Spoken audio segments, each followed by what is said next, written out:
In 1977, producer-director George Lucas created the Star Wars trilogy and changed the way we looked at movies. Now, 20 years later, using new digital technology, Lucas and his creative teams at Lucasfilm, THX, Skywalker Sound, and Industrial Light and Magic have completely restored, enhanced, and added to these classic movies to create the Star Wars Trilogy Special Edition. For the trilogy's second installment, The Empire Strikes Back, Lucas supervised the addition of brand new footage, as well as an enhanced look for many of the film's key scenes and locations. Once I started to redo the first film, it became such a good experience that I said, well, gee, we should go back and finish the other two films too. I'm not afraid. You will be. One of the problems I had is one of the sequences with the Wampa ice monster. The monster that was developed originally didn't work, so I had to jettison that monster. I had Phil Tippett create a little tiny hand puppet, which we were able to use in 2 shots. It was just a head. And we just did it at the last minute to stick it in. But the rest of the sequence was sort of cut around the monster where you hear it, but you don't see it. And there's a certain creative way of doing that. I mean, you can do it where you don't see the monster. And some people would say that's more artistic than actually showing it.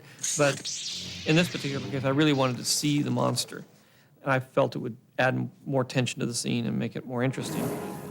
So we were able to do that. I was able to go back, create a better version of the monster, and shoot the scene and all the cutaways to the monster and add them into the scene, which I think makes that ice scene make more sense than it did before.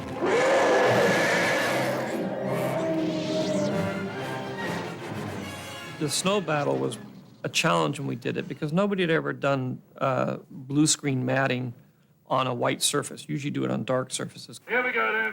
Action!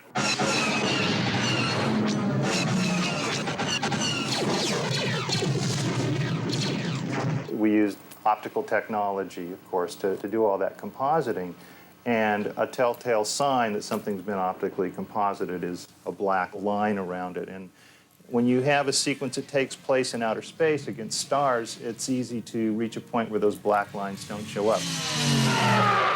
But when you have a sequence that takes place against snow in the daylight, every hint of that black matte line becomes very visible. And so the first time through doing the snow battle here 17 years ago, a lot of effort went into finding ways to minimize that black line.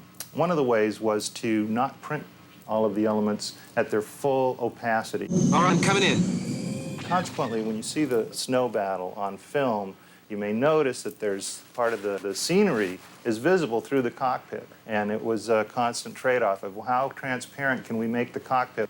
At what point is the black line more objectionable than the transparency? And so there was an opportunity to go back into those shots, use the computer technology, and eliminate all the transparency, but also not have any matte lines.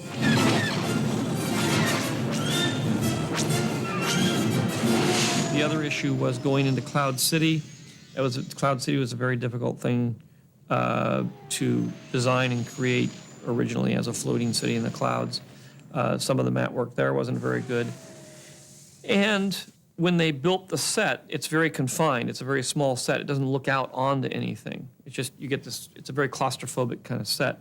And that always bothered me. I wanted to be more open, to see more of the city. And so what we've done is we've added to the approach of the city, similar to what we did with Mos Eisley in Star Wars. I mean, there's many more shots coming up to the city. You get to see more of the city. You get to see more speeders and those sorts of things. And then at the same time, when they land and they start walking through the city, now they walk through and there's large windows. You can see out and see more of the city. And it opens it up and makes it much larger. Be able to pull back and see these grand visions of balconies and the city beyond and all that kind of stuff. To do that before was almost impossible. And now we can do it. We're doing it, you know, we have moving shots. We have all kinds of things that you just weren't able to do before. They just was not possible up until a few years ago. My ally is the Force, and a powerful ally it is. Now, Sit back and get ready to experience George Lucas's definitive vision of The Empire Strikes Back, the second installment in the Star Wars Trilogy Special Edition.